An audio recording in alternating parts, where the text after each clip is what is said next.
ಪ್ರೀತಿಯ ಸ್ನೇಹಿತರೆ, S N study YouTube ಚಾನಲ್ಗೆ ನಿಮಗೆಲ್ಲರಿಗೂ ಸ್ವಾಗತ ಸುಸ್ವಾಗತ. ಸ್ನೇಹಿತರೆ, ಪ್ರೀತಿಯ ಸ್ನೇಹಿತರೆ, ಇವತ್ತು ನಾನು ಡಿಸ್ಕಸ್ ಮಾಡ್ತಿರೋದು KPSC FDA ಮತ್ತು SDA 2019ರಲ್ಲಿ ನಡೆದ ಒಂದು ಕ್ವಶನ್ ಪೇಪರ್ ಅಂತ ಹೇಳ್ಬೋದು. ಸ್ನೇಹಿತರೆ, ನಿಮಗೆ ಮುಂದಿನ ದಿನಗಳಲ್ಲಿ ಕರ್ನಾಟಕ ಸರ್ಕಾರದಿಂದ SDA ಮತ್ತು FDA ನೋಟಿಫಿಕೇಷನ್ ಆಗಲಿದೆ. ಸ್ನೇಹಿತರೆ, ಇದರ ಬಗ್ಗೆ ಸವಿವರವಾಗಿ ಅಂದರೆ ಅಲ್ಲಿ ಕನ್ನಡ ಮತ್ತು GK ಪೇಪರ್ ಇರ್ತವೆ. ಸ್ನೇಹಿತರೆ, 2 ಪೇಪರ್ ಇರ್ತವೆ. ಇಲ್ಲಿ ನಿಮಗೆ ಕನ್ನಡ ಪೇಪರ್ ನಿಮಗೆ ಉಪಯುಕ್ತ ಆಗ್ತದಂತ ನಾನಿವತ್ತು ಕನ್ನಡ ಕ್ವಶನ್ ಪೇಪರು ಡಿಸ್ಕಸ್ ಮಾಡ್ತಿದ್ದೀನಿ. ಅದಕ್ಕೋಸ್ಕರ ನೀವೆಲ್ಲ ಏನು ಮಾಡಬೇಕಪ್ಪ ಅಂದರೆ ನಮ್ಮ ಚಾನಲ್ಗೆ ಸಬ್ಸ್ಕ್ರೈಬ್ ಮಾಡಿ ಮತ್ತು ಲೈಕ್ ಮಾಡಿ, ಅದೇ ರೀತಿ ನಿಮ್ಮ ಸ್ನೇಹಿತರಿಗೆ ಸಹ ಶೇರ್ ಮಾಡಿ. ಇದೊಂದು ಹಂಚಿ, ಯಾಕಂದರೆ ಒಬ್ಬರಿಂದ ಒಬ್ಬರಿಗೆ ಹಂಚಿದಾಗ ಸಹ ಅದರಿಂದ ಮಾಹಿತಿ ದೊರಕುತ್ತದೆ. ಅವರಿಗೂ ಒಂದು ಎಕ್ಸಾಮ್ ದೃಷ್ಟಿಯಿಂದ ಇದೊಂದು ಉತ್ತಮವಾದ ಒಂದು ಡಿಸ್ಕಸ್ ಅಂತ ಹೇಳ್ತೀನಿ. ಸ್ನೇಹಿತರೆ, ಇಲ್ಲಿ ನೀವು ಕನ್ನಡ ಪೇಪರಲ್ಲಿ 85ರಿಂದ 90 ಮೇಲೆ ಮಾಡಿದರೆ ನೀವು FDA ಆಗುವಲ್ಲಿ ಬಹಳ ಚಾನ್ಸಸ್ ಇರ್ತದೆ. ಅದಕ್ಕೋಸ್ಕರ ನೀವು ಈ ಥರ ಕ್ವಶನ್ ಪೇಪರ್ ಡಿಸ್ಕಸ್ ಮಾಡುವಾಗ ಇದು ನಿಮ್ಮ ಫ್ರೆಂಡ್ಗೂ ಹೆಲ್ಪ್ ಆಗಲಿ ಮತ್ತು ನಿಮಗೂ ಹೆಲ್ಪ್ ಆಗಲಿ ಅಂತ ಹೇಳ್ತಾ ಇವತ್ತು ನಾನು ನೇರವಾದ ಒಂದು ಕ್ವಶನ್ಗೆ ಬರ್ತೀನಿ. ಸ್ನೇಹಿತರೆ, ಇಲ್ಲಿ ಜಾಸ್ತಿ ಹೊತ್ತು ನಾನು ಏನು ಮಾತಾಡೋಕ್ಕೆ ಹೋಗಲ್ಲ, ಯಾಕಪ್ಪ ಅಂದರೆ ಅನವಶ್ಯಕ ಡಿಸ್ಕಸ್ಸು ಬೇಡ. ಅದಕ್ಕಾಗಿ ನಾನು ನೇರವಾಗಿ ಇವತ್ತು ಕ್ವಶನ್ ಬರ್ತೀನಿ. ಸ್ನೇಹಿತರೆ, ರಾಮೇಶ್ವರ ಅಂದರೆ ಫಸ್ಟು ಕನ್ನಡದ ಸಂಧಿಗಳ ಬಗ್ಗೆ ನೋಡ್ತೀನಿ. ಸ್ನೇಹಿತರೆ, ರಾಮೇಶ್ವರ ಪದವನ್ನು ಬಿಡಿಸಿ ಬರೆದಾಗ ಯಾವ ಸಂಧಿ ಆಗ್ತದಪ್ಪ ಅಂದರೆ ಇಲ್ಲಿ ಸವರ್ಣ ದೀರ್ಘ ಸಂಧಿ, ಗುಣಸಂಧಿ, ವೃದ್ಧಿ ಸಂಧಿ, ಜಸ್ವ ಸಂಧಿ ಕೊಡಿದೆ. ಸ್ನೇಹಿತರೆ, ಇಲ್ಲಿ ರಾಮೇಶ್ವರ ಎಂಬುದು ಬಿಡಿಸಿ ಬರೆದಾಗ ಏನಂತಂದರೆ ರಾಮ ಪ್ಲಸ್ ಈಶ್ವರ ರಾಮೇಶ್ವರ. ಇಲ್ಲಿ ಗುಣಸಂಧಿಗೆ ಉದಾಹರಣೆ ಆಗಿದೆ. ಸ್ನೇಹಿತರೆ, ಈ ಗುಣಸಂಧಿ ಅಂತ ಕರೆಯೋದಕ್ಕೋಸ್ಕರ ಏನು ಕಾರಣಪ್ಪ ಅಂದರೆ ಇಲ್ಲಿ ನೋಡಿ, ಗುಣಸಂಧಿ ಅಂದರೆ ಏನು? ಮತ್ತು ಆಕಾರಗಳ ಮುಂದೆ ಈ ಕಾರ್ಯಗಳ ಬಂದರೆ ಈಕಾರ ಆಗುವುದೇ ಅದನ್ನೇ ಗುಣಸಂಧಿ. ಮತ್ತು ಉಕಾರಗಳಿಗೆ ಉಕಾರಗಳಿಗೆ ಓಕಾರ ಬಂದರೆ ಅದು ಏನಾಗ್ತದೆ? ಓ ಬರಬೇಕು ಆಕಾರವು. ಮತ್ತು ರುಕಾರಗೆ ಆರ್ಕಾರ ಬಂದರೆ ಅದೇ ಗುಣಸಂಧಿ ಅಂತ ಕರಿತೀವಿ. ಸ್ನೇಹಿತರೆ, ಅದಕ್ಕಾಗಿ ಈ ರಾಮೇಶ್ವರ ಪದವನ್ನು ಬಿಡಿಸಿ ಬಿದ್ದಾಗ ರಾಮ ಬಂತು ಮತ್ತು ಅದೇ ರೀತಿ ಈ ಬಂತು, ಮತ್ತು ಈ ಬಂದರೆ ಏಕಾರ ಆಯಿತು. ಅದಕ್ಕೋಸ್ಕರ ರಾಮೇಶ್ವರ ಆಗಿರುತ್ತೆ. ಸ್ನೇಹಿತರೆ, ಅದಕ್ಕಾಗಿ ಗುಣಸಂಧಿ ಆಗಿರ್ತದ. ಇನ್ನೊಂದು ಸ್ವಲ್ಪ ಉದಾಹರಣೆ ಕೊಡ್ತೀನಿ ನೋಡಿ. ಅದಕ್ಕೆ ಬೇಕಾದರೆ ನರೇಂದ್ರ ಎಂಬುದು ನರ ಪ್ಲಸ್ ಇಂದ್ರ, ಅಕಾರ ನರ ಅಂದರೆ ಅಕಾರ, ಇಂದ್ರ ಅಂದರೆ ಈಕಾರ ಆಗ್ತದ, ಏಕಾರ ಆಗ್ತದ ನರೇಂದ್ರ. ಮಹೇಶ್ವರ ಮಹಾ ಪ್ಲಸ್ ಈಶ್ವರ ಮಹೇಶ್ವರ, ಇದು ಸಹ ಗುಣಸಂಧಿಗೆ ಉದಾಹರಣೆ ಆಗಿರುತ್ತೆ. ಸ್ನೇಹಿತರೆ, ಅದೇ ರೀತಿ ಗಣೇಶ ಗಣ ಪ್ಲಸ್ ಈಶ ಗಣೇಶ, ಇದು ಸಹ ಗುಣಸಂಧಿಗೆ ಉದಾಹರಣೆ ಇರ್ತದೆ. ಧರೇಂದ್ರ ಧರೇಂದ್ರ ಧರ ಪ್ಲಸ್ ಇಂದ್ರ ಧರೇಂದ್ರ, ಏಕಾರ ಆಗ್ತದೆ. ಅದಕ್ಕೋಸ್ಕರ ಸಹ ಇದು ಸಹ ಗುಣಸಂಧಿ ಇರ್ತದೆ. ಉದಾಹರಣೆ ಸೂರ್ಯೋದಯ, ಸೂರ್ಯ ಪ್ಲಸ್ ಅಂದರೆ ಸೂರ್ಯ ಅಧಿಕ್ ಉದಯ ಸೂರ್ಯೋದಯ, ಓಕಾರ ಆಗ್ತದೆ. ಅಗೆ ಹೂ ಬಂದಿರ್ತದೆ. ಸ್ನೇಹಿತರೆ, ಓಕಾರ ಆಗಿರ್ತದೆ. ಅದಕ್ಕೋಸ್ಕರ ಸೂರ್ಯೋದಯ, ಇದು ಸಹ ಗುಣಸಂಧಿಗೆ ಉದಾಹರಣೆ ಆಗಿರ್ತದೆ. ಪ್ರೀತಿಯ ಸ್ನೇಹಿತರೆ, ಮುಂದಿನ ಕ್ವಶನ್ಗೆ ಹೋಗೋಣ ಬನ್ನಿ. ದೇವಶ್ರೀ, ದೇವಶ್ರೀ ಪದವನ್ನು ಯಾವ ಸಂಧಿಗೆ ಉದಾಹರಣೆಯಾಗಿದೆ? ದೇವ ಪ್ಲಸ್ ಋಷಿ ದೇವಶ್ರೀ, ಇದು ಯಾವ ಸಂಧಿಗೆ ಉದಾಹರಣೆಪ್ಪ ಅಂದರೆ ಇದು ಸಹ ಗುಣಸಂಧಿಗೆ ಉದಾಹರಣೆ ಆಗಿರ್ತದೆ. ಸ್ನೇಹಿತರೆ, ಅಕಾರಕ್ಕೆ ರುಕಾರ ಮತ್ತು ರೋಕಾರ ಆಯ್ತದ, ರಕಾರ ಆಗ್ತದೆ. ಅದಕ್ಕೋಸ್ಕರ ಇದು ಸಹ ಗುಣಸಂಧಿಗೆ ಉದಾಹರಣೆ. ಗುರು ಆಜ್ಞೆ, ಗುರು ಪ್ಲಸ್ ಆಜ್ಞೆ ಗುರು ಆಜ್ಞೆ, ಇದು ಎಣ ಸಂಧಿಗೆ ಕಾರಣವಾಗಿರ್ತದೆ. ಅದು ಎಣ ಸಂಧಿಗೆ ಸರಿಯಾದ ಉತ್ತರವಾಗಿರ್ತದೆ. ಸ್ನೇಹಿತರೆ, ಮಳೆಗಾಲ ಮಳೆ ಪ್ಲಸ್ ಗಾಲ ಮಳೆಗಾಲ, ಇದು ಆದೇಶ ಸಂಧಿಗೆ ಉದಾಹರಣೆ ಆಗಿರ್ತದೆ. ಉದಾಹರಣೆ ಮಳೆಗಾಲ ಕ ಬಂದಿರ್ತದೆ. ಅದಕ್ಕೋಸ್ಕರ ಮಳೆ ಪ್ಲಸ್ ಕಾಲ ಮಳೆಗಾಲ, ಇದು ಆದೇಶ ಸಂಧಿಗೆ ಉದಾಹರಣೆ ಆಗಿರ್ತದೆ. ನೆಕ್ಸ್ಟು ಕೈಯನ್ನು ಪದದಲ್ಲಿ ಆಗಿರುವ ಸಂಧಿ ಯಾವುದು? ಕೈ ಪ್ಲಸ್ ಅನ್ನು ಕೈಯನ್ನು ಯಕರಾಗಮ ಸಂಧಿ, ಯಕರಾಗಮ ಸಂಧಿಗೆ ಉದಾಹರಣೆ ಆಗಿರ್ತದೆ. ಯಕರಾಗಮ ಸಂಧಿ, ಕೈ ಅಧಿಕ್ ಅನ್ನು ಕೈ ಅನ್ನು, ಇದು ಯಕರಾಗಮ ಸಂಧಿಗೆ ಉದಾಹರಣೆ. ಷಣ್ಮುಖ ಪದವನ್ನು ಯಾವ ಸಂಧಿಗೆ ಉದಾಹರಣೆ? ಅನುನಾಸಿಕ ಸಂಧಿ, ಅನುನಾಸಿಕನಿಗೆ ನಯನ ನಾಮ, ಇದು ಅನುನಾಸಿಕ ಸಂಧಿಗೆ ಉದಾಹರಣೆ ಆಗಿರ್ತದೆ. ಅನುನಾಸಿಕ ಸಂಧಿಗೆ ಉದಾಹರಣೆ ಸ್ನೇಹಿತರೆ, ಷಣ್ಮುಖ ಎಂಬುದು ಇದು ಅನುನಾಸಿಕ ಸಂಧಿಗೆ. ಅನುನಾಸಿಕ ಸಂಧಿ ಅಂದರೆ ಹೆಂಗಪ್ಪ ಅಂದರೆ ದಿಕ್ ಪ್ಲಸ್ ಮೋಡ ದಿಗ್ಮೋಡ, ಷಟ್ ಪ್ಲಸ್ ಮಾಷ ಷಣ್ಮಾಷ, ಟಕ ಮ ನಕಾರ ಬಂದರೆ ಅದೇ ಣ ಆಗಿರ್ಬೋದು, ಂಗ ಇರ್ಬೋದು, ನ ಆಗಿರ್ಬೋದು, ಮ ಆಗಿರ್ಬೋದು, ಎಲ್ಲ ಏನಪ್ಪ ಅಂದರೆ ಇವು ಅನುನಾಸಿಕ ಸಂಧಿಗೆ ಉದಾಹರಣೆಯಾಗಿರ್ತವೆ. ಸ್ನೇಹಿತರೆ, ವರ್ಗದ ಪ್ರಥಮ ವರ್ಗಗಳಿಗೆ ಯಾವ ಅನುನಾಸಿಕ ಅಕ್ಷರವು ಪರವಾದರೂ ಮುಂದೆ ಅವುಗಳಿಗೆ ಕ್ರಮವಾಗಿ ಅದೇ ವರ್ಗದ ಅನುನಾಸಿಕ ಬರುತ್ತದೆ. ಈ ನೋಡಿ ಕ ಚ ಟ ತಪ್ಪಗಳಿಗೆ ಈ ವರ್ಗೀಯ ವ್ಯಂಜನಗಳ ಮುಂದೆ ಉತ್ತರ ಪದದ ಆದಿಯಲ್ಲಿ ಯಾವುದೇ ಅನುನಾಸಿಕ ವ್ಯಂಜನ ಬಂದರೆ ಅದೇ ವರ್ಗದ ಅನುನಾಸಿಕ ವ್ಯಂಜನಗಳು ङ ಯ ಣ ನ ಮಗಳು ಆದೇಶವಾಗಿ ಬರುತ್ತವ, ಅದಕ್ಕೋಸ್ಕರ ಅನುನಾಸಿಕ ಸಂಧಿ ಎಂದು ಕರಿತೀವಿ. ಚಿನ್ಮಯ ಚಿತ್ ಪ್ಲಸ್ ಮಯ ಚಿನ್ಮಯ ಚಿನ್ಮಯ ತದನ್ನ ತ ಬಂತ ಸರಿ ಪೂರ್ವ ಪದದಲ್ಲಿ ತ ಬಂತ, ಅದರ ಅನುನಾಸಿಕ ಯಾವುದಪ್ಪ ಅಂದರೆ ನ ಆಗಿರ್ತದ, ಅದಕ್ಕೋಸ್ಕರ ಇದಕ್ಕೆ ಚಿನ್ಮಯ ತಕಾರಕ್ಕೆ ನಕಾರ ಆದೇಶವಾಗಿರ್ತದ, ಚಿನ್ಮಯ ಅಂತ ಕರಿತೀವಿ. ಇದು ಸಹ ಏನಪ್ಪ ಅಂದರೆ ಅನುನಾಸಿಕ ಸಂಧಿಗೆ ಉದಾಹರಣೆ ಆಗಿರ್ತದ. ಅಪ್ಪಮಯ ಅಮ್ಮಯ ಅಮ್ಮಯ ಅಂದರೆ ಅಪ್ಪ ಅಧಿಕ ಮಯ ಅಂದರೆ ಅಪ್ಪಮಯ ಅಪ್ಪ ಅಧಿಕ ಮಯ ಅಮ್ಮಯ ಪಕ ಏನು ಬರ್ತದೆ, ಪದ ಅನುನಾಸಿಕ ಯಾವುದು ಮ ಇರ್ತಪ್ಪ, ಮ ಇರ್ತ, ಅದಕ್ಕೋಸ್ಕರ ಸಹ ಇದು ಸಹ ಅನುನಾಸಿಕ ಸಂಧಿಗೆ ಉದಾಹರಣೆ ಆಗಿರ್ತದ. ಓಕೆನಾ. ನೆಕ್ಸ್ಟ್ ಕ್ವಶನ್ ಯಾವುದಪ್ಪ ಅಂದರೆ ವಾಗ್ದೇವಿ. ವಾಗ್ದೇವಿ ಎಂಬುದು ಯಾವ ಸಂಧಿಗೆ ಉದಾಹರಣೆ ಆಗಿರ್ತದ ಸ್ನೇಹಿತರೆ? ಇಲ್ಲಿ ನೋಡುವುದು ಜಸ್ವ ಸಂಧಿಗೆ ಉದಾಹರಣೆ ಆಗಿರ್ತದ. ಯಾವ ಸಂಧಿಗೆ? ಜಸ್ವ ಸಂಧಿಗೆ ಉದಾಹರಣೆ ಆಗಿರ್ತದೆ ನೋಡಿ. ಜಸ್ವ ಸಂಧಿಗೆ ಉದಾಹರಣೆ ಆಗಿರ್ತದ.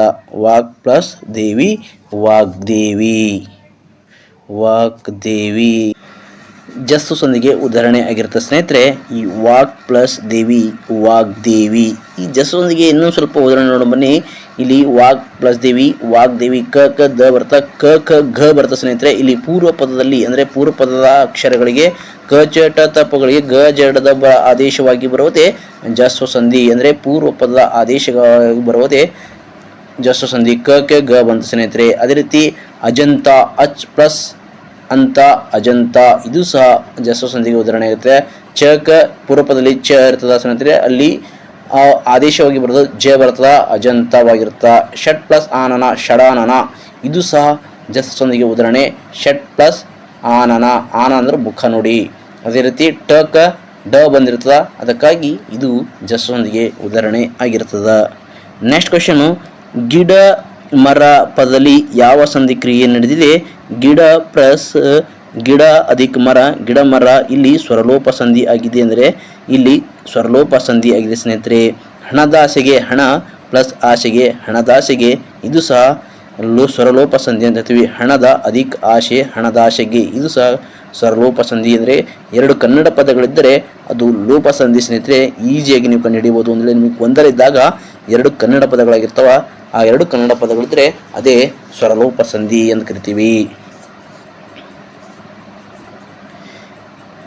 ಕೋಟಿ ಗಂಟಲೆ ಪದದಲ್ಲಿ ಆಗಿರುವ ಸಂಧಿ ಯಾವುದು? ಕೋಟಿ ಪ್ಲಸ್ ಕಟ್ಟೆ ಕಟ್ಲಿ ಅಂದರೆ ಕೋಟಿ ಗಂಟಲೆ, ಕೋಟಿ ಪ್ಲಸ್ ಅದಕ್ಕೆ ಗಂಟಲೆ, ಇದು ಯಾವ ಸಂಧಿಗಪ್ಪ ಉದಾಹರಣೆ ಅಂದರೆ ಇದು ಸಹ ವಕರಾಗಮ ಸಂಧಿ ಆದೇಶ, ಅಂದರೆ ಆಗಮ ಸಂಧಿ ವಕರಾಗಮ ಸಂಧಿಗೆ ಉದಾಹರಣೆ. ವಕರಾಗಮ ಯಕರಾಗಮ ಅಂತ ಬರ್ತಾ ಸ್ನೇಹಿತರೆ, ಇಲ್ಲಿ ವಕರಾಗಮ ಸಂಧಿಗೆ ಉದಾಹರಣೆ ಆಗಿದೆ.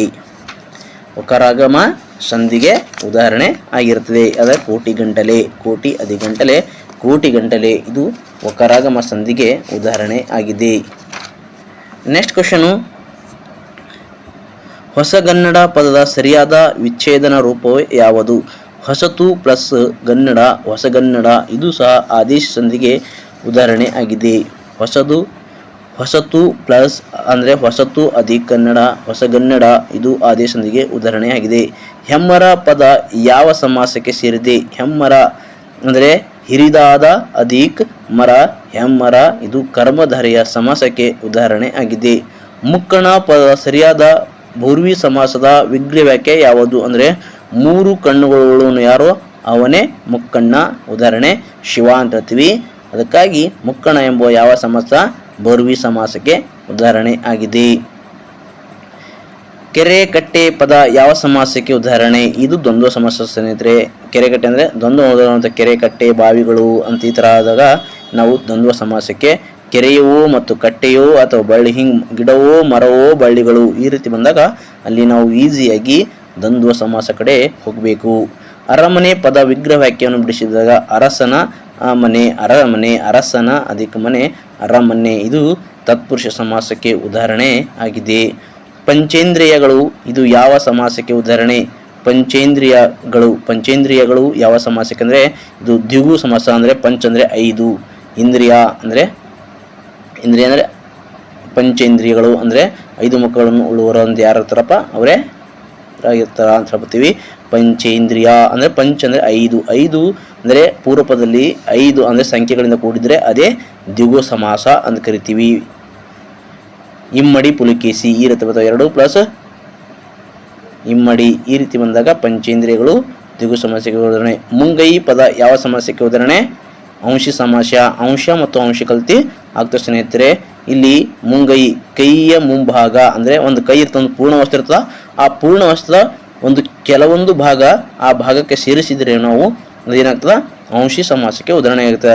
ಈಗ ಏನಪ್ಪ ಅಂದರೆ ನಡುರಾತ್ರಿ, ನಡುರಾತ್ರಿ ರಾತ್ರಿಯ ನಡು ಈ ರೀತಿ ಅಂದರೆ ಒಂದು ಫುಲ್ ರಾತ್ರಿ ಇರ್ತದ, ಆ ರಾತ್ರಿ ಮಧ್ಯ ಬರ್ತದ ಅಂದರೆ ನಡು ಬರ್ತದ, ಅದೇ ಮಧ್ಯರಾತ್ರಿ ಅಥವಾ ನಡುರಾತ್ರಿ ಅಂತ ಕರಿತೀವಿ. ಅದು ಸಹ ಅಂಶ ಸಮಾಸಕ್ಕೆ ಉದಾಹರಣೆ ಆಗಿದೆ.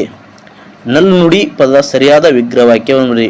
ಒಳ್ಳೆಯದಾದ ನುಡಿ ನಲ್ ನುಡಿ ಇದು ಯಾವ ಸಮಾಸ ಅಂದರೆ ಕರ್ಮಧಾರೆಯ ಸಮಾಸಕ್ಕೆ ಉದಾಹರಣೆ ಆಗಿದೆ. ಕೈ ಕಾಲುಗಳು ಪದವು ಯಾವ ಸಮಾಸಕ್ಕೆ ಉದಾಹರಣೆ? ಕೈಗಳು ಕಾಲುಗಳು ಆಲ್ರೆಡಿ ಹೇಳಿದ್ರೆ ಗಿಡಗಳು ಮರಗಳು ಬಳ್ಳಿಗಳು, ಕೆರೆಯೋ ಕಟ್ಟೆಗಳು ಬಾವಿಗಳು ಈ ರೀತಿ ಹೇಳಿದೀನಿ. ಅದೇ ರೀತಿ ಕೈಗಳು ಕಾಲುಗಳು ಅಂತ ಹೇಳಿದೀನಿ. ಇದು ಸಹ ದ್ವಂದ್ವ ಸಮಾಸಕ್ಕೆ ಕೈಯು ಮತ್ತು ಕಾಲು ಅಂತ ಬಂದಾಗ ದ್ವಂದ್ವ ಸಮಾಸ. ನೀವು ಈಸಿಯಾಗಿ ಒಂದೆರಡು ಸಲ ಚೆನ್ನಾಗಿ ಅರಳುಗುಪ್ಪಿ ಅಂತ ಮತ್ತು ಕೆ ಎಂ ಸುರೇಶ್ ಸರ್ ಅವರ ಕನ್ನಡ ಒಂದು ಸಾಮಾನ್ಯ ಕನ್ನಡ ಬುಕ್ ಇದೆ, ಅದು ಸಹ ಚೆನ್ನಾಗಿದೆ. ಅದು ಸಹ ನೀವು ಚಂದ 2 ಸಲ 3 ಸಲ ನೋಡಿದ್ರೆ ನೀವು ಆರಾಮಾಗಿ ಈಸಿಯಾಗಿ ನೀವು ಕಂಡುಹಿಡಿಯಬಹುದು. ಮನೆ ಮನೆ ಅಂದರೆ ಮನೆ ಮನೆ ಪದ ಯಾವ ವ್ಯಾಕರಣಕ್ಕೆ ರೂಪಕ್ಕೆ ಸೇರುತ್ತದೆ? ಮನೆ ಮನೆ ಎಂಬುದು ದ್ವಿರುಕ್ತಿ ಪದಕ್ಕೆ ಸೇರಿದೆ. ಮನೆ ಮನೆ. ಚತುರ್ವೇದ ಪದ ಯಾವ ಸಮಾಸಕವಾಗಿದೆ ಅಂದರೆ ಇದು ದ್ವಿಗು ಸಮಾಸ. ಚತುರ್ ಅಂದರೆ 4, ಇದು ಸಹ ದ್ವಿಗು ಸಮಾಸಕ್ಕೆ 4 ವೇದಗಳ ಸಮುದಾಯವೇ ಚತುರ್ವೇದ ಅಂತ ಕರಿತೀವಿ. ಅದಕ್ಕಾಗಿ ದ್ವಿಗು ಸಮಾಸ. ಪಂಚೇಂದ್ರಿಯ ದ್ವಿಗು ಸಮಾಸ ಮತ್ತು ಚತುರ್ವೇದ. ಕಾರ್ಯ ಪದದ ಸರಿಯಾದ ತದ್ವರೂಪ ಹಲವಾರು ಎಕ್ಸಾಮ್ಗಳಿದೆ ಸ್ನೇಹಿತರೆ. SD ಆಗಿರ್ಬೋದು, FD ಆಗಿರ್ಬೋದು ಮತ್ತು ಗ್ರೂಪ್ ಸಿ ಹುದ್ದೆಗಳಲ್ಲಿ ಸಹ ಗ್ರೂಪ್ ಸಿ ಹುದ್ದೆಗಳಲ್ಲಿ 35 ಮಾರ್ಕ್ಸ್ ಇರ್ತದೆ ಸ್ನೇಹಿತರೆ. ಅದಕ್ಕಾಗಿ ನಮ್ಮ ಯೂಟ್ಯೂಬ್ ಚಾನಲ್ನ ಸಬ್ಸ್ಕ್ರೈಬ್ ಮಾಡಿ, ಲೈಕ್ ಮಾಡಿ. ಇದೇ ರೀತಿ ನಾವು ಕ್ಲಾಸ್ಗಳು ಮುಂದುವರಿಸ್ತಾ ಇರ್ತೀನಿ. ಅದಕ್ಕಾಗಿ ನಿಮ್ಮ ಎಲ್ಲ ಸ್ನೇಹಿತರಿಗೂ ಉಪಯೋಗ ಆಗಲ್ಲ ಅಂತ ಹೇಳ್ತಾ, ಮುಂದೆ SD FDಯಲ್ಲಿ ನೀವು 85ರ ಮೇಲೆ ನೀವು ಸ್ಕೋರ್ ಮಾಡಬೇಕು. 85ಕ್ಕಿಂತ ಮೇಲೆ ಮಾಡಿದರೆ ನೀವು GKಯಲ್ಲಿ ಒಂದು 70 ತನಕ ನೀವು ಸ್ಕೋರ್ ಮಾಡಿದರೆ ಅವಾಗ ನೀವು FD ಆಗೋದ್ರಲ್ಲಿ ಯಾವುದೇ ಡೌಟ್ ಇಲ್ಲ. ಅದಕ್ಕಾಗಿ ನೀವು ನಿರಂತರ ಒಂದು ಸ್ಟಡಿ ಇರಲಿ. ಯಾವುದೇ ಸೋತರೂ ಸಹ ನೀವು ಮುಂದೆ ನುಗ್ತಾ ಇರಬೇಕು. ನುಗ್ಗಿದಾಗ ಮಾತ್ರ. ಈಗ ನೋಡಿ, ಈಗ ಕರ್ನಾಟಕ ರಾಜ್ಯದಲ್ಲಿ ಒಂದು ಹೊಸ ಸರ್ಕಾರ ಅಂದರೆ ಹೊಸ ಮುಖ್ಯಮಂತ್ರಿಗಳಾಗಿದ್ದಾರೆ. ಹೊಸ ಸರ್ಕಾರ ಅಲ್ಲ, ಅದೇ ಸರ್ಕಾರದಲ್ಲಿ ಹೊಸ ಮುಖ್ಯಮಂತ್ರಿಗಳಾಗುತ್ತಿದ್ದಾರೆ. ಅದಕ್ಕಾಗಿ ಬೇಗ ನೋಟಿಫಿಕೇಶನ್ ಆಗಲಿ SD FD ಅಂತ ಹೇಳ್ತಾ ನಿಮಗೆ ಒಳ್ಳೆಯದಾಗಲಿ. ಅದೇ ರೀತಿ ನಾವು ಇದೇ ರೀತಿ ಕ್ಲಾಸ್ ಮಾಡ್ತಾ ಹೋಗೋಣ. ನಮ್ಮ ಯೂಟ್ಯೂಬ್ ಚಾನಲ್ನ ಸಬ್ಸ್ಕ್ರೈಬ್ ಮತ್ತು ಲೈಕ್ ಮಾಡಿ ಮತ್ತು ನಿಮ್ಮ ಸ್ನೇಹಿತರು ಸಹ ಶೇರ್ ಮಾಡಿ ಅಂತ ಹೇಳ್ತಾ, ಕಾರ್ಯ ಪದದ ಸರಿಯಾದ ತದ್ವರೂಪ ಅಂದರೆ ಇಲ್ಲಿ ಕಜ್ಜ ಎಂಬ ಒಂದು ತದ್ವರೂಪವಾಗಿರ್ತದೆ ಸ್ನೇಹಿತರೆ. ಅದಕ್ಕಾಗಿ ಇಲ್ಲಿ ಕಜ್ಜ ಎಂಬುದು ಸರಿಯಾಗಿದೆ. ಪಕ್ಷಿ ಪದ ತದ್ವರೂಪ ಇದು ಸಹ ಹಲವಾರು ಎಕ್ಸಾಮ್ಗಳಿಗೆ ಸ್ನೇಹಿತರೆ. ಇಲ್ಲಿ ಪಕ್ಷಿ ಎಂಬುದು ಪಕ್ಕಿ ಎಂಬ ತದ್ವರೂಪವಾಗಿರ್ತದ. ಓಕೆನಾ. ಆಚಾರ್ಯ ತದ್ವರೂಪ ಇಲ್ಲಿನ ಅಚ್ಚರಿ ಎಂಬುದು ತದ್ವರೂಪವಾಗಿರ್ತದೆ ಸ್ನೇಹಿತರೆ. ಯುಗ ಪದದ ತದ್ವರೂಪ ಜುಗ ಎಂಬುದು ಇದರ ತದ್ವರೂಪವಾಗಿರ್ತದೆ. ಯುಗ ಜುಗ ಏಕ ಜ ಬರ್ತದ. ಸ್ತ್ರೀ ಪದ ತದ್ವರೂಪ ಏನಾಗಿರ್ತದೆ? ಸಿರಿ ಅಂತ ನೋಡಿ. ಶಿರಿ ಅಂದರೆ ಸಕ್ರಿ ಸಹ ಆಗಿರ್ತದೆ ನೋಡಿ ಸ್ನೇಹಿತರೆ. ಇದು ಸಹ ನೀವು ನೆನಪಿಡಬೇಕು. ಸಿರಿ ಆಗಿರ್ತದ. ಓಕೆನಾ. ವಿದ್ಯಾ ಪದ ತದ್ವರೂಪ ಬಿಜ್ಜೆ ಆಗಿರ್ತದ. ಶೃಂಗಾರ ಪದರೂಪ ಸಿಂಗಾರ ಆಗಿರ್ತದ. ಶೃಂಗಾರ ಸಿಂಗಾರ. ಬ್ರಹ್ಮ ತದ್ವರೂಪ ಬೊಮ್ಮ ಆಗಿರ್ತದ. ಯಾತ್ರೆ ಪದ ತದ್ವರೂಪ ಜಾತ್ರೆ ಆಗಿರ್ತದೆ ನೋಡಿ. ಎಲ್ಲ ನಿಮಗೆ ಕಂಠಪಾಠ ಥರ ಮಾಡಬೇಕು ಅಂದರೆ ನಿಮ್ಗೆ ಗೊತ್ತಿಲ್ಲ ಅಂದರೆ ಕಂಠಪಾಠ ಮಾಡ್ಕೊಳ್ಳಿ. ಅಂದರೆ ನೀವು ಹೆಂಗಾರ ಮಾಡಿ ಒಟ್ಟು 85ಕ್ಕಿಂತ ನೀವು ಮೇಲೆ ಸ್ಕೋರ್ ಮಾಡ್ಲಿಕ್ಕೆ ನೀವು ರೆಡಿಯಾಗಿರಬೇಕು. ಯಾವುದೇ ರೀತಿ ಕೇಳಕ್ಕೆ ನೀವು ಯಾವ ರೀತಿ ನಿಮ್ಮ ಸ್ಟ್ರಾಟಜಿ ನಿಮಗೆ ಎಷ್ಟೇ ಗೊತ್ತಿರಬೇಕು ಸ್ನೇಹಿತರೆ.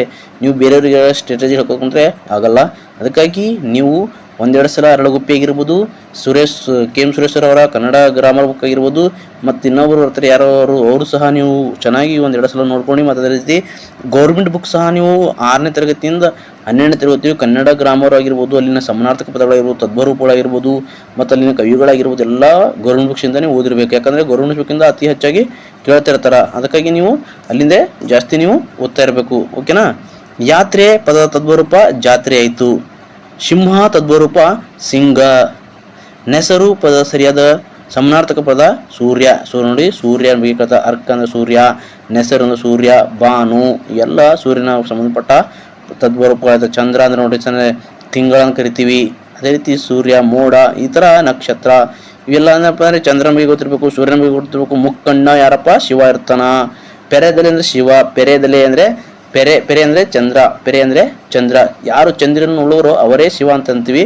ಅದಕ್ಕಾಗಿ ಪೆರೆ ಅಂದರೆ ಚಂದ್ರ ಅಂತ ನಾವು ಹಲವಾರು ಎಕ್ಸಾಮ್ಗಳು ಕೇಳಿದರೆ, ಅದಕ್ಕಾಗಿ ನಿಮ್ಮ ಒಂದು ಎಕ್ಸಾಮ್ನಲ್ಲಿ ಸ್ಕೋರ್ ಆಗಬೇಕಾದ್ರೆ ಈ ರೀತಿ ನೀವು ಚೆನ್ನಾಗಿ ಓದ್ತಾ ಇರಬೇಕು. ಗೌರ್ಮೆಂಟ್ ಬುಕ್ಸ್ ಆಗಿರ್ಬೋದು ಮತ್ತು ಕೆ ಎಂ ಸುರೇಶ್ ಸರ್, ಅದೇ ರೀತಿ ಅರಳಗುಪ್ಪಿ ಇನ್ನಿತರ ಮತ್ತು ಮೈಸೂರು ಸರ್ಕಾರ ಒಂದು ಇದಿದೆ ಸ್ನೇಹಿತರೆ, ಅದು ಸಹ ನೀವು ಓದಬಹುದು. ಅದು ಸಹ ಸೇಮ್ ಅರಳಗುಪ್ಪಿ ಥರನೇ ಇದೆ. ಯಾವುದಾದ್ರು ಓದಿ ಚೆನ್ನಾಗಿ ಓದಿ. ಒಟ್ಟು ಐಹಿ ಪದದ ಅರ್ಥ ಏನಂತ ಹಾವು ನೋಡಿ ಸ್ನೇಹಿತರೆ. ಹಾವು ಎಂಬುದು ಐಹಿ ಅಂತ ಕರಿತೀವಿ. ಅದೇ ರೀತಿ ಆನೆ ಗಜ ಅಂತ ಕರಿತೀವಿ, ಮತ್ತು ಕರಿ ಅಂತ ಕರಿತೀವಿ. ಇದೇ ರೀತಿ ಮತ್ತು ಶಾರ್ದೂಲ ಅಂದ್ರೆ ಸಿಂಹ, ಕುದುರೆ, ಈಗೆಲ್ಲ ಕುದುರೆ ಸಮಾನಾರ್ಥಕ ಪದಗಳೇನಪ್ಪ ಅಂದರೆ ಇವು ನೀವು ನೋಡ್ಬೋದು. ಕುದುರೆಗೆ ಹಲವಾರು ಸಮಾನಾರ್ಥಕ ಪದದ ಸ್ನೇಹಿತರೆ, ನನಗೂ ನೆನಪು ಬರ್ತಿಲ್ಲ.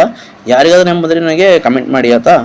ಕುಂಜರ ಪದದ ಅರ್ಥರಪ್ಪ ನೋಡಿ. ಕುಂಜರ ಅಂದ್ರೆ ಆನೆ ನೋಡಿ. ಆನೆಗೆ ಹೇಳಿದೆ ಕರಿ ಅಂತ, ಗಜ ಅಂತ, ಈ ರೀತಿ ಹಲವಾರು ಕೇಸರಿ ಅಂತ, ಇದೇ ಕೇಸರಿ ಅಂತ, ಈ ಥರ ಕನ್ನಡದಲ್ಲಿ ಹಲವಾರು ಸಮಾನಾರ್ಥಕ ನೀವು ಪಟ್ಟಿ ಮಾಡಬೇಕು. ಒಂದು ಆನೆ ಅಂತ ಬಂದು ತಗೋರಿ, ಆನೆ ಪದಕ್ಕೆ ಸಂಬಂಧಪಟ್ಟ ಪದ ಸಮಾನಾರ್ಥಕ ಪದಗಳನ್ನ ಪಟ್ಟಿ ಮಾಡಬೇಕು. ಕುದುರೆಗಳು ನೋಡಬೇಕು. ಅಹಿ ಅಂದರೆ ಹಾವು ಆಯ್ತಾ. ಅಹಿದಲೆ ಅಂದರೆ ಈ ಥರ ಬರ್ತಾವ. ಆನೆ, ಹಕ್ಕಿ, ಪಕ್ಷಿ, ಇದ್ರ ಥರ ನೀವು ತದ್ಭಗಳು ಸಹ ಒಂದು ಸಲ ಪಟ್ಟಿ ಮಾಡ್ತಾ ಹೋಗ್ಬೇಕು. ತರು ಪದ ಅರ್ಥವೇನು? ತರು ಅಂದರೆ ಗಿಡ ಮರ ನೋಡಿ. ತರು ಅಂದರೆ ಗಿಡ ಮರ ಇರುತ್ತೆ ಸ್ನೇಹಿತರೆ. ಇಂದು ಅಂದರೆ ನೋಡಿ, ಇಂದು ಅಥವಾ ತಿಂಗಳ, ಈ ಥರ ಪೆರೆ ಚಂದ್ರ ನೋಡಿ. ಇಲ್ಲೇ ಅಲ್ಲಿ ಕ್ವಶನ್ ಡಿಸ್ಕಸ್ ಮಾಡಿದ್ದೇವೆ, ಇಲ್ಲೇ ಬಂದಿದೆ ನೋಡಿ.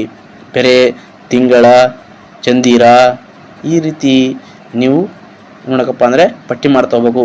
ವಸುದೆ ಅಂದರೆ ಭೂಮಿ, ಪೃಥ್ವಿ, ಸೀತೆ, ಈ ರೀತಿ ನೀವು ನೋಡಕಪ್ಪ ಅಂದರೆ ನೀವು ಪಟ್ಟಿ ಮಾಡ್ಕೋಬೇಕು. ಭೂಮಿ ಅಂದರೆ ಏನು? ಭೂಮಿಗೆ ಸಮಾನಾರ್ಥಕ ಪದ ಯಾವುದಪ್ಪ? ಈಗ ಭೂಮಿಗೆ ಸಮಾನಾರ್ಥಕ ಪದಗಳು ನೋಡ್ತೀನಿ, ನೋಡೋಣ. ಒಂದೇ ನಿಮಿಷದ್ರಿ. ಪೃಥ್ವಿ, ಭೂಮಿ ನೋಡಿ. ಭೂಮಿ ಅವನಿ, ಧರಣಿ, ಇಳೆ, ಉರಿ, ಪೃಥ್ವಿ, ಪೊಡವಿ, ಧರುಣಿ, ಮುಂತಾದವುಗಳನ್ನು ಸಹ ನಾವು ನೋಡ್ಬೋದು. ಅದೇ ರೀತಿ ಚಂದಿರ ಅಂದರೆ ಇಲ್ಲಿ ಏನು ಕೇಳಿದ್ರೆ ಆಲ್ರೆಡಿ ನಿಮಗೆ ನೋಡಿದ್ದೇನೆ. ಇಂದು ಪದ ಚಂದಿರ ಅಂತ ಕೇಳಿದ್ರೆ, ಚಂದಿರಕ್ಕೆ ಸಮಾನ ಪದಗಳು ರಾಜ, ಶಶಿ, ಶಶಂಕರ, ಪೆರೆ, ತಿಂಗಳು, ತಂಗದಿರ, ಉಡುರಾಜ್ಯ, ಇವು ಹಲವಾರು ಸಮಾನಾರ್ಥಕ ಪದಗಳಿರುತ್ತೆ ಸ್ನೇಹಿತರೆ. ಅದಕ್ಕಾಗಿ ನಾವು ನೋಡ್ಬೋದು. ಆನೆ ನೋಡಿ, ಕರಿ ಆಗಿರ್ತದ, ದಂತಿ ಆಗಿರುತ್ತ, ದ್ವಿರಾದ, ದ್ವೀಪ, ವರ್ಣ, ಗಜ, ಕರಿ, ಮುಂತಾದ ಸಮಾನಾರ್ಥಕ ಪದ ಸಹ ನಾವು ನೋಡ್ಬೋದು. ಓಕೆನಾ.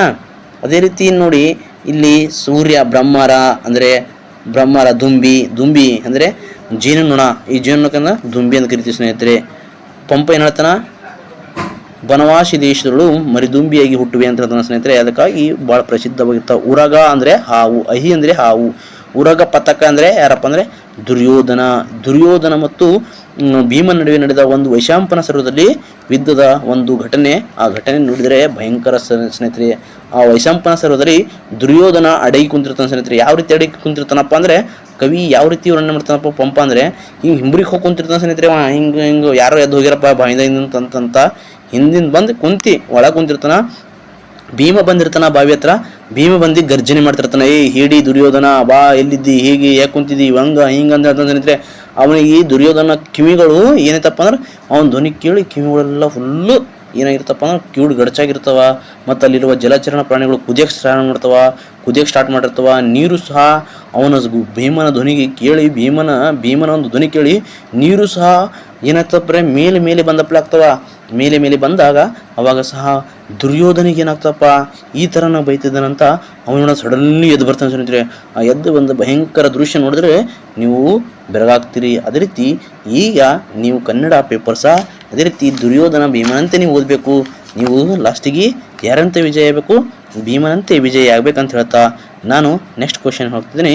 ವಸುದೆ ಅಂದರೆ ಭೂಮಿ, ಆಲ್ರೆಡಿ ಹೇಳಿದ್ದೀನಿ. ಪವನ ಅಂದರೆ ಗಾಳಿಗೆ ಪವನ ಅಂತ ಕರಿತೀವಿ. ಈಗ ಮುಂದೆ ಉರಗ ಪತಕ ಅಂತ ಗೊತ್ತಾಯ್ತು. ದುರ್ಯೋಧನ. ಪತಕ ಅಂದ್ರೆ ಧ್ವಜ ರೀ, ಉರಗ ಅಂದ್ರೆ ಹಾವು. ಹಾವಿನ ಧ್ವಜವನ್ನು ಉಳುವನು ಯಾರಪ್ಪ? ಅವನೇ ದುರ್ಯೋಧನ. ಅದಕ್ಕಾಗಿ ಉರಗ ಪತಕ ಎಂದು ಕರಿತೀವಿ.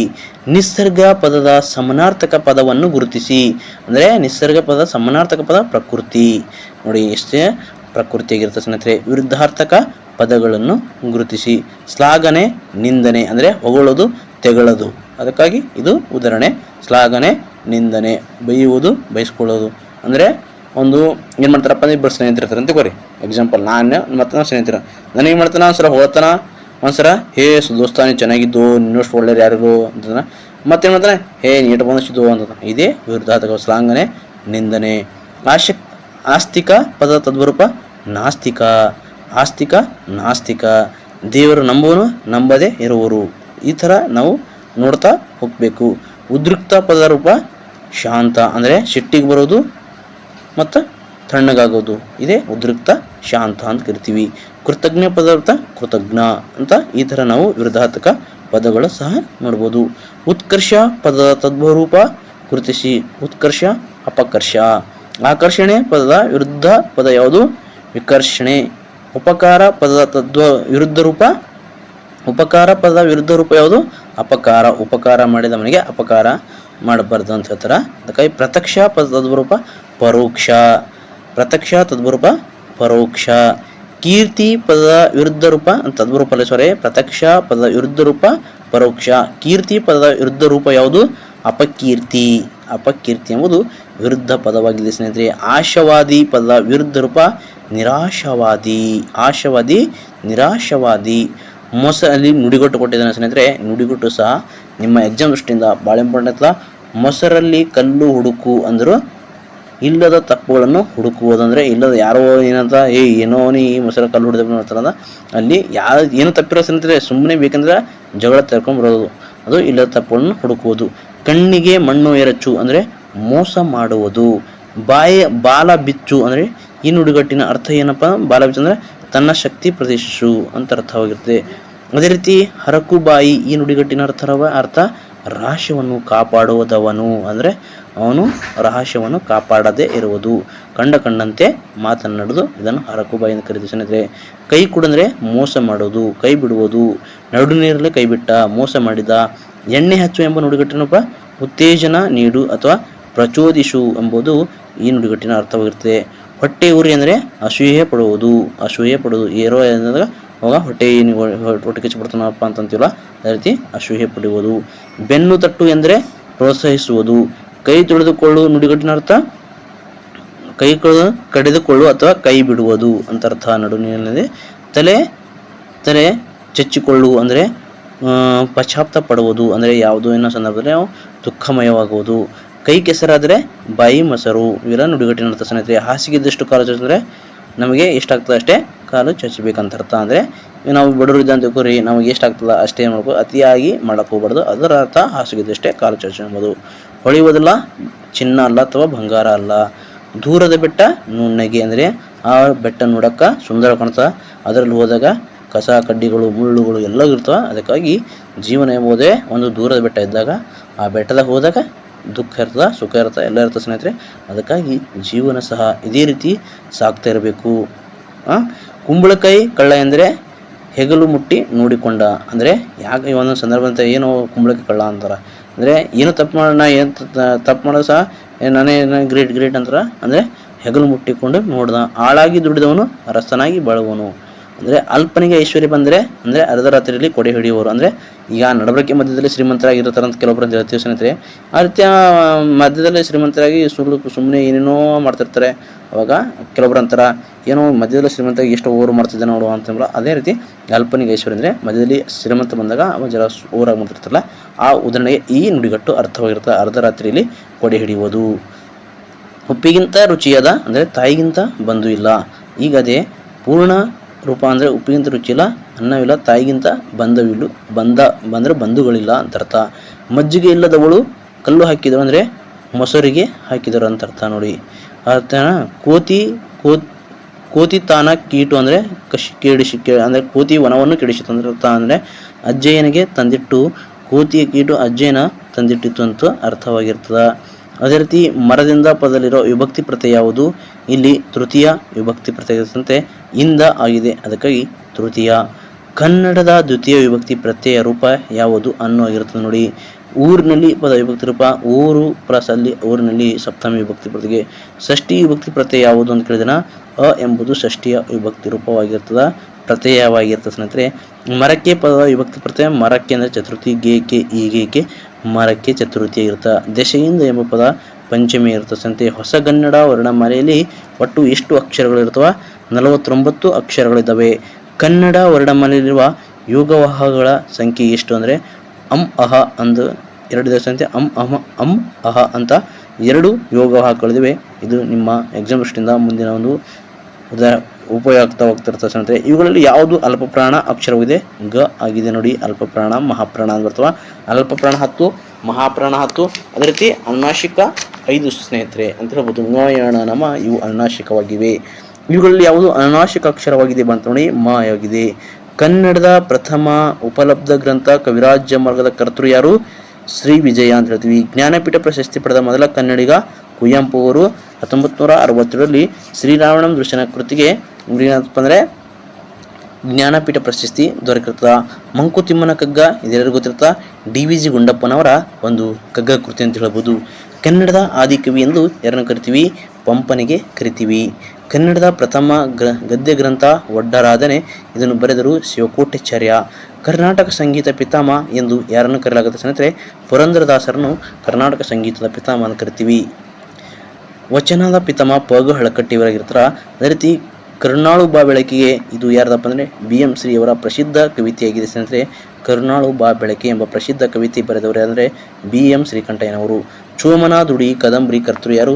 ಶಿವರಾಮ್ ಕಾರಂತ. ಇದೊಂದು ಚೆನ್ನಾಗಿ ಮೂವಿ ಇದೆ ಸ್ನೇಹಿತರೆ. ಈ ಫಿಲಿಮ್ ಸಹ ನೀವು ನೋಡ್ಬೋದು. ಚೋಮ ಮತ್ತು ಅವರ ಮಕ್ಕಳಾಗಿರ್ತಾರ. ಇದೊಂದು ಬಡ ಕುಟುಂಬ ಅಂದರೆ ಹಿಂದುಳಿದ ಒಂದು ಸಮುದಾಯಕ್ಕೆ ಸೇರಿರ್ತಾರೆ ಸ್ನೇಹಿತರೆ.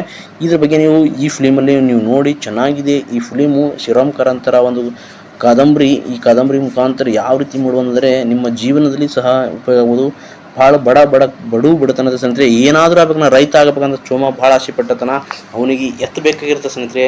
ಏನಾದರೂ ಮಾಡಿ ಎತ್ತುಗಳು ಮತ್ತು ಒಂದು ಸ್ವಲ್ಪ ಭೂಮಿ ಬೇಕಾಗಿರ್ತವೆ. ಅವನ ಹತ್ರ ಭೂಮಿ ಇದ್ದಿರಲ್ಲ. ಸ್ವಲ್ಪ ಭೂಮಿ ಸಹ ಬೇಕಾದರೂ ಸಹ ಅವನು ಭಾಳ ಆಸೆ ಪಟ್ಟಿರ್ತಾನೆ. ನಾನು ಹೆಂಗಾರ ಮಾಡಿ ಸ್ವಲ್ಪ ಆದರೂ ಭೂಮಿ ಕೊಟ್ಟಂದರೆ ನಾನು ಒಬ್ಬ ಒಳ್ಳೆ ರೈತನ ಆಗ್ತೀನಿ ಅಂತ ಭಾಳ ಆಸೆ ಪಟ್ಟತನ. ಅವನ ಮಕ್ಕಳು ಒಂದು ಧರ್ಮದಿಂದ ಇನ್ನೊಂದು ಧರ್ಮಕ್ಕೆ ಪರಿವರ್ತನೆಗೊಂಡಿರ್ತಾರೆ ಸ್ನೇಹಿತರೆ. ಇದು ಚೋಮನ ದುಡಿ ನೋಡಿದರೆ ಒಂದು ವಿಸ್ಮಯವಾದ ಒಂದು ಫಿಲಿಮ್ ಅಂತ ಹೇಳ್ಬೋದು. ಒಂದು ದುಃಖಕರವಾದ ಒಂದು ಫಿಲಿಮ್. ಈ ಫಿಲಿಮಿಂದ ನೀವು ನಿಮ್ಮ ಒಂದು ಜೀವನದಲ್ಲಿ ಯಾವ ರೀತಿ ಇರ್ತಪ್ಪ, ಸಮಾಜದಲ್ಲಿ ಯಾವ ತುಳಿತಕ್ಕೊಳಗಾಗಿರ್ತಾರ, ಯಾವ ರೀತಿ ಇರ್ತಿರ್ತ ನಿಮಗೆ ಈ ಚೋಮನ ದುಡಿ ಎಂಬ ಕಾದಂಬರಿಯಿಂದ ನೀವು ತಿಳಿದುಕೊಳ್ಳಬಹುದು ಅಂತ ನನ್ನ ಆಶೆ ಸ್ನೇಹಿತರೆ. ಒಂದು ಸಲ ನೀವು ಈ ಚೋಮನ ದುಡಿ ಎಂಬ ಕಾದಂಬರಿಯ ಫಿಲಿಮ್ ನೋಡಿಲ್ಲ ಅಂದರೆ ಒಂದು ಸಲ ನೋಡಿ ಬನ್ನಿ, ಚೆನ್ನಾಗಿದೆ ಅಂತ ಹೇಳ್ಬೋದು. ಇದು ಶಿವರಾಮ್ ಕಾರಂತರ ಒಂದು ಪ್ರಸಿದ್ಧವಾದ ಒಂದು ಕಾದಂಬರಿ ಚೋಮನ ದುಡಿ ಅಂತ ಹೇಳ್ತೀವಿ. ಅಂದರೆ ದುಡಿ ಅಂದರೆ ಬಾರಿಸುವುದು. ಅವನಿಗೆ ಬೇಸರಾದಾಗ ಆ ದುಡಿಯನ್ನು ತೊಗೊಂಡು ಬಾರಿಸ್ತಾ ಇರ್ತಾನೆ ಸ್ನೇಹಿತರೆ. ಮಳೆ ಬರಲಿ ಏನೇ ಬರಲಿ ಬಾರಿಸ್ತಾನೆ ಇರ್ತಾನೆ. ಅದಕ್ಕಾಗಿ ಇದೊಂದು ಸಲ ನೀವು ನೋಡಿ, ಚೆನ್ನಾಗಿದೆ.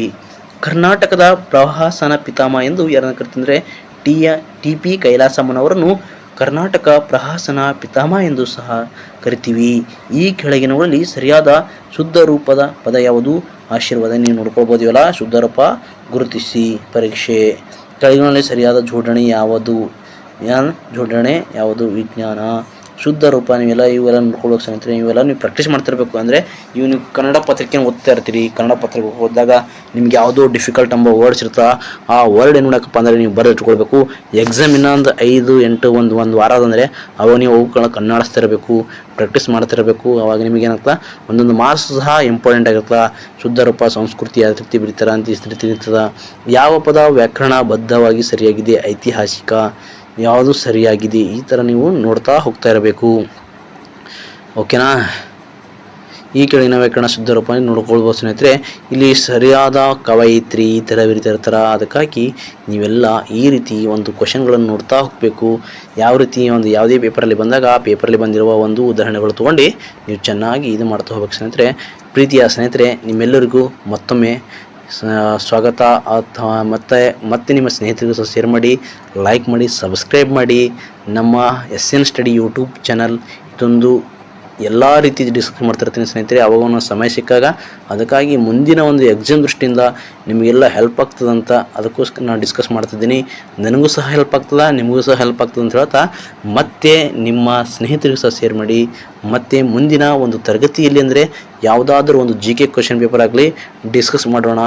ಯಾವ ರೀತಿ ಕ್ಲಾಸ್ ನಿಮಗೆ ಇಷ್ಟ ಆಗಿದೆ ಅಂತ ನನಗೆ ಕಮೆಂಟ್ ಮಾಡಿ. ಕಮೆಂಟ್ ಮುಖಾಂತರ ನೀವು ನನಗೆ ತಿಳಿಸಿಕೊಡಿ ಅಂತ ಹೇಳ್ತಾ ಧನ್ಯವಾದಗಳು ಸ್ನೇಹಿತರೆ. ನಿಮ್ಮೆಲ್ಲರಿಗೂ ನಿಮ್ಮ ಒಂದು ಅಮೂಲ್ಯವಾದ ಸಮಯ ನನಗೋಸ್ಕರ ಕೊಟ್ಟಿದ್ದಕ್ಕಾಗಿ ಅಥವಾ ಕೇಳಿದ್ದಕ್ಕಾಗಿ ಅಂತ ಹೇಳ್ತಾ ಜೈ ಹಿಂದ್, ಜೈ ಕರ್ನಾಟಕ, ಜೈ ಜೈ.